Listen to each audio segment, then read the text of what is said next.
السلام علیکم ورحمۃ اللہ وبرکاتہ۔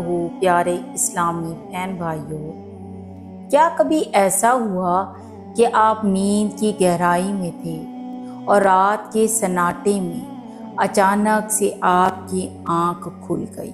کوئی شور نہیں، کوئی آواز نہیں، مگر دل بے چین، آنکھیں چھت کو تک رہی ہیں اور روح جیسے کسی اندیکھی صدا کو سن رہی ہے۔ تو جان لو یہ محض اتفاق نہیں، یہ نیند کا ٹوٹ جانا نہیں، یہ رب کائنات کا خاص بلاوا ہے۔ یہ تمہارے اس رب کی طرف سے اشارہ ہے جو رات کے اندھیروں میں اپنے بندوں کو جگاتا ہے اور کہتا ہے، کون ہے جو مجھ سے مانگے کہ میں اسے عطا کروں؟ کون ہے جو مجھ سے مغفرت چاہے میں اسے بخش دوں؟ یہ رات کی خلوت، یہ 3 بجے کا لمحہ، یہ محض ایک وقت نہیں، یہ رب کا پیار ہے جو تمہیں اپنی طرف کھینچ رہا ہے۔ کیا تم اس پکار کا جواب دو گے؟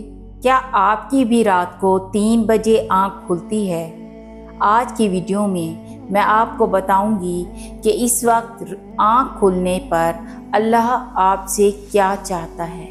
یہ وہ لمحہ ہے جب دنیا سو رہی ہوتی ہے، دلوں پر تالے پڑے ہوتے ہیں، لیکن آسمان کے دروازے کھلے ہوتے ہیں۔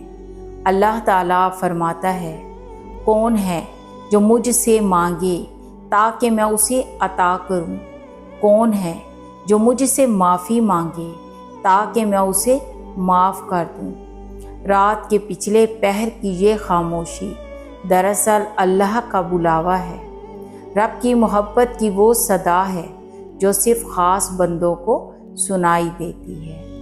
اگر آپ کی آنکھ ان لمحات میں کھلتی ہے تو جان لیجئے یہ معمولی بات نہیں، یہ اللہ کی طرف سے آپ کو ایک خاص پیغام ہے کہ میرے بندے آجا، میں تیرے انتظار میں ہوں۔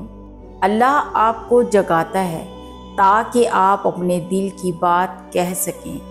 یہ وہ وقت ہے جب دعا آسمان کو چیر کر عرش تک پہنچتی ہے، جب گناہ بخشے جاتے ہیں، تقدیریں بدلی جاتی ہیں اور دل کا سکون واپس لوٹ آتا ہے۔ ہو سکتا ہے آپ پریشان ہوں، کسی دکھ میں گرفتار ہوں، یا زندگی کے بوجھ نے آپ کو تھکا دیا ہو۔ رب جانتا ہے، وہ سب کچھ جانتا ہے، اسی لیے تو وہ رات کے سناٹے میں آپ کو جگاتا ہے تاکہ آپ صرف اس سے بات کریں۔ آج اگر آپ کی آنکھ 3 بجے کھلے تو وضو کریں، 2 رکعت تہجد پڑھیں اور دل کھول کر رب سے بات کریں، روئیں، گڑ گڑائیں، اپنی تمام پریشانیاں اس اللہ کے سامنے رکھیں۔ اللہ صابرین کا ساتھ دیتا ہے اور اس کے خزانوں میں کسی چیز کی کمی نہیں۔ یاد رکھیں، جو رب آپ کو رات کی تنہائی میں جگاتا ہے وہ آپ سے بے نیاز نہیں، وہ آپ کا رب ہے، آپ سے محبت کرتا ہے اور چاہتا ہے کہ آپ اس کی طرف لوٹ آئیں۔ تو کیا آپ تیار ہیں اللہ کے اس خاص بلاوے کا جواب دینے کے لیے؟